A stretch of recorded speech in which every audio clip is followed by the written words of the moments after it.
Flight 447 was supposed to be routine. Denver to Miami. 3 hours of peaceful skies. Nothing more complicated than serving peanuts and managing the occasional crying baby. But as Captain James Rodd settled into his cockpit seat at 35,000 feet, he had no idea that his Boeing 737 had become a flying bomb. In seat 14C, Dr. Olivia Martin adjusted her reading glasses and returned to her forensics journal. To her fellow passengers, she looked like any other traveler, a woman in her 40s with graying hair, sensible shoes, and the tired expression of someone who'd been working too many long days. They couldn't know that she was one of the country's leading explosive ordnance disposal specialists, or that she carried scars from 3 tours in Afghanistan, where she defused more bombs than she cared to count.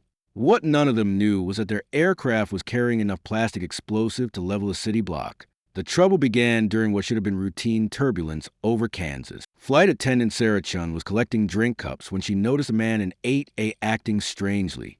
Ahmad, according to the passenger manifest, but his nervous fidgeting and constant glances toward the front of the plane had caught her attention. When she approached with a friendly smile, he practically jumped out his seat. "Everything all right, sir?" Sarah asked, her training kicking in as she noticed a thin sheen of perspiration on his forehead despite the cabin's cool temperature. Fine, Ahmad muttered, his voice carrying tension. "Just nervous flyer." But Sarah had been doing this job for 8 years. Nervous flyers didn't check their watches every 30 seconds or keep touching what looked like a small device in their jacket pocket. She made mental notes as she continued down the aisle, her smile never wavering even as her concern grew. 2 rows behind Ahmad, his partner Rashid sat rigid in his seat, his dark eyes scanning the cabin with the methodical precision of someone conducting surveillance. Unlike Ahmad, Rashid appeared calm, but Olivia's trained eye caught the telltale signs of controlled tension, the way his hands remained perfectly still, the measured rhythm of his breathing, the slight bulge under his left arm that suggested a concealed weapon. Olivia had learned to read people during her military service. In Afghanistan, the ability to spot a suicide bomber in a crowd had saved countless lives, including her own. The same instincts that had kept her alive in Kandahar were now screaming warnings at 35,000 feet. She closed her journal and began a casual assessment of her surroundings. The plane was about 60% full, maybe 150 passengers scattered across the cabin. Families with children occupied the middle section. Business travelers claimed the front rows, and a group of college students heading to spring break filled the back. All of them blissfully unaware of the danger that Olivia's experienced I was beginning to recognize. The first real confirmation came when Ahmad stood up abruptly, nearly knocking over the passenger in 7B as he squeezed past. Olivia watched him disappear into the forward lavatory, but what concerned her wasn't his destination. It was what he'd left behind. A small electronic device, no bigger than a garage door opener, sat partially hidden under a magazine on his seat. Olivia had seen devices like that before. In Iraq, in Afghanistan, in the sterile environment of the FBI's bomb disposal training facility. It was a remote detonator, and if Ahmad had won, there was something on this plane designed to explode. Her heart rate increased, but her breathing remained controlled. This was what she'd trained for, what she'd spent 15 years of her life preparing to handle. The difference was that usually she wore 40 pounds of protective gear and had a team of technicians backing her up. Today, she was alone at 35,000 feet, with 150 innocent lives, depending on skills she prayed she wouldn't need to use. When Ahmad returned from the lavatory, his demeanor had changed. The nervous energy was gone, replaced by the cold focus of someone who'd made a final decision.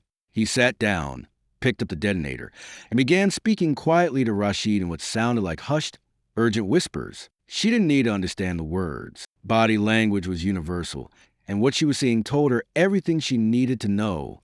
These men were preparing to act, and whatever they had planned would happen soon. Olivia stood up with the casual air of someone stretching her legs, but her destination was purposeful. She needed to get closer, to understand the full scope of the threat, and to figure out how to neutralize it without causing the very disaster she was trying to prevent. As she walked toward the front of the plane, she let her trained eyes sweep the cabin for anything unusual. That's when she saw it, a slight discoloration in the overhead panel above row 12, so subtle that only someone who knew what to look for would notice. But Olivia had spent years looking for exactly this kind of anomaly. Someone had modified the overhead compartment. from the size and positioning. She estimated they were looking at least 5 pounds of plastic explosive, professionally placed and wired, enough to blow a hole in the fuselage that would bring the plane down in minutes. But there was more. Her systematic skin revealed additional signs. Minute scratches around screws that indicated recent tampering. Tiny holes drilled through supposedly solid surfaces. The almost imperceptible chemical smell that came with certain types of military-grade explosives. This wasn't the work of amateur terrorists. Someone with serious expertise had turned Flight 447 into a flying bomb, and Ahmad and Rashid weren't the builders. They were the triggers. Olivia made her way to the galley where Sarah was preparing the beverage service. The flight attendant looked up with a professional smile that faltered when she saw the expression on Olivia's face. "We need to talk," Olivia said quietly, her voice carrying the authority of someone accustomed to being obeyed in crisis situations, somewhere private. Sarah's training had included recognizing when passengers needed immediate attention. Something about this woman's demeanor, the controlled urgency, the way her eyes kept scanning the cabin, told her this wasn't a routine request. They stepped into the rear galley, out of sight of the main cabin. Olivia spoke quickly but clearly, her words chosen for maximum impact with minimum panic. "I'm Dr. Olivia Martin, U.S. Army Explosive Ordnance Disposal, retired. This aircraft has been rigged with explosives, and we have 2 men in the cabin who appear to be preparing to detonate them." Sarah's face went white, but to her credit, she didn't scream or faint. "Are you sure?" "I've been defusing bombs for 15 years. I'm sure." Olivia pulled out her military ID, knowing that official credentials would help Sarah process the impossible information she was receiving. "I need you to stay calm and help me. Can you do that?"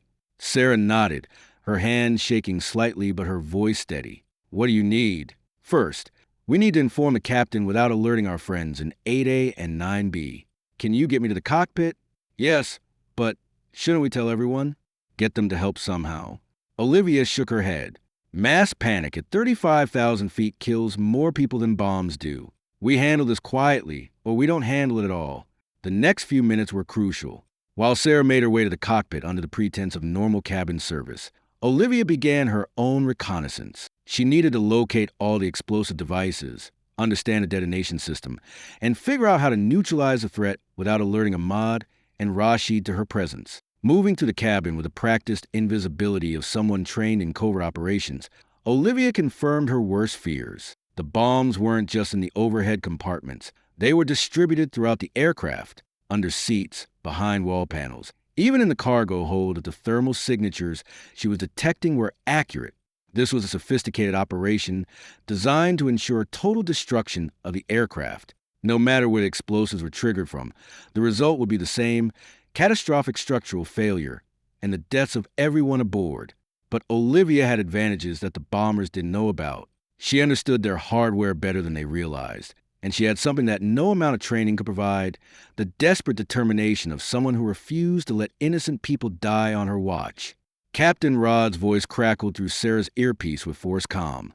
"We're declaring an emergency and requesting priority routing to the nearest suitable airport. Kansas City is 40 minutes out." 40 minutes. Olivia calculated rapidly in her head. If she could identify the primary detonation sequence and interrupt it without triggering a secondary system, she might be able to buy them time. But she needed to get closer to the devices, and that meant getting past Ahmad and Rashid without arousing their suspicion. The solution came from an unexpected source. Little Emma Patterson in seat 15A started crying, the kind of sustained, piercing wail that only a frightened 3-year-old could produce. As her mother tried desperately to comfort her, other passengers began looking around with the mixture of sympathy and annoyance that crying children inevitably provoke on airplanes. But Emma's tantrum provided exactly the distraction Olivia needed. While Ahmad and Rashid were focused on the commotion, she slipped into the row behind Ahmad and began examining the overhead compartment directly above his head. What she found made her blood run cold. The explosive device was more sophisticated than she'd initially estimated, with multiple redundant detonation systems and what looked like a dead man's switch connected to Ahmed's remote control. If anything happened to him or his device, the bombs would explode automatically. But there was something else, a detail that gave her hope. The wiring configuration was one she recognized from her time in Afghanistan. It was professional work, but it followed standard patterns that she'd encountered before. If she could access the primary junction box, she might be able to interrupt the detonation sequence without triggering the fail-safes. The problem was that the primary junction was located in the forward galley, less than 10 feet from where Rashid was sitting. Getting there would require a level of stealth that would challenge even her considerable skills. Emma's crying intensified, and her mother's apologies grew more frantic. Other passengers were beginning to offer assistance, creating a small crowd around row 15. Perfect cover for what Olivia needed to do next. She made her way forward, stopping at Rashid's row under the pretense of retrieving something from the overhead compartment. As she reached up, her trained fingers located the access panel she was looking for. Hidden behind what looked like a standard cabin fixture was the nerve center of the bombing system, a compact electronic device that controlled the detonation sequence for the entire aircraft. But accessing it would require tools she didn't have and time she couldn't spare without attracting attention. Rashid was less than 3 feet away, his suspicious nature evident in the way his eyes tracked every movement around him. That's when Olivia remembered something from her demolitions training. Sometimes the best way to defuse a bomb wasn't to disarm it, but to make it impossible to trigger in the first place. If she could isolate the remote detonators from the explosive devices, the bombs would become harmless chunks of plastic explosive. The plan was risky. It required her to physically interfere with Ahmed's remote control while simultaneously disrupting the primary detonation system. One mistake, one moment of bad timing, and everyone on the plane would die. But as she looked around the cabin at the innocent faces, the sleeping businessman, the elderly couple sharing a crossword puzzle, Emma Patterson now quietly coloring in her mother's arms, Olivia knew she had to try. Sarah appeared at her elbow, speaking in a whisper, so low it was barely audible. The captain says we're 20 minutes out from Kansas City. Emergency crews are standing by. 20 minutes. Enough time to execute her plan, if everything went perfectly. But Olivia had learned during her years in combat that nothing ever went perfectly. She would have to adapt, improvise, and hope that her experience would be enough to save everyone aboard Flight 447. She began moving toward Ahmad, every step calculated to appear casual and unthreatening. In her pocket, her fingers found the small multi-tool she always carried, a remnant from her military days that she'd never bothered to remove from her travel gear. It wasn't much, but it would have to be enough. As she passed row 8, Ahmad looked up from his device, his eyes meeting hers for just a moment. What he saw there must have registered as potential threat, because his hand immediately moved to the detonator. But Olivia was ready. Years of training kicked in as she lunged forward, her left hand clamping down on his wrist, while her right hand drove the multi-tool toward the device's antenna array. If she could sever the connection between the remote and the receivers, she could buy precious seconds to deal with the primary system. Ahmad fought back with desperate strength, but Olivia had the advantage of surprise and superior training. As they struggled in the narrow aisle, other passengers began to realize something was seriously wrong. Shouts filled the cabin. Children started crying, and the orderly atmosphere of a routine flight dissolved into chaos. Rashid rose from his seat, his hand moving toward the weapon Olivia had spotted earlier. But Sarah was ready, armed with a full pot of scalding coffee that she threw directly into his face. His scream of pain and rage cut through the noise of the cabin as he stumbled backward, temporarily blinded. Olivia felt the remote detonator crack under the pressure of her grip, its plastic housing splintering as she destroyed the delicate electronics inside. But she wasn't done yet. The primary system was still active, and it included automatic detonation protocols that would trigger if the remote signal was lost for more than 60 seconds. She had less than a minute to reach the forward galley and disarm the main control system. Fighting through the chaos of panicked passengers, Olivia made her way forward. Her military training had prepared her for combat in confined spaces, but nothing had quite prepared her for defusing a bomb while surrounded by screaming civilians in an aluminum tube 7 miles above the ground. She reached the galley and located the access panel she'd identified earlier. Her multi-tool made quick work of the screws, revealing the complex electronics that control the aircraft's death warrant. Circuit boards, timers, backup detonators, and fail-safe systems, all designed to ensure that the plane would explode regardless of what happened to Ahmad and Rashid. But Olivia had dealt with similar systems before. The key was identifying the primary power source and isolating it without triggering the backup systems. Her fingers moved with practiced precision, tracing wires and identifying connections, while her internal clock counted down the seconds. 30 seconds remaining before automatic detonation. She located the main power coupling and began the delicate process of disconnecting it. Too fast, and the sudden loss of power would trigger the fail-safes. Too slow, and the timer would expire.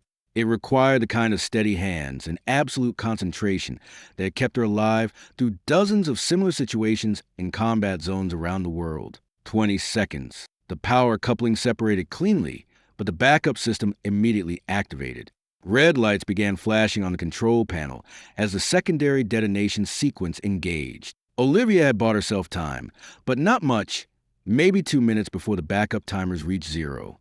She dove back into the electronics, this time targeting the backup power supplies. There were 3 of them, each connected to different explosive charges throughout the aircraft. She would need to disable all 3 without allowing any single system to detect the loss of the others. 10 seconds on the primary timer, but now she was working on borrowed time from the backups. 1 power supply down. The lights in Section A of the control panel went dark.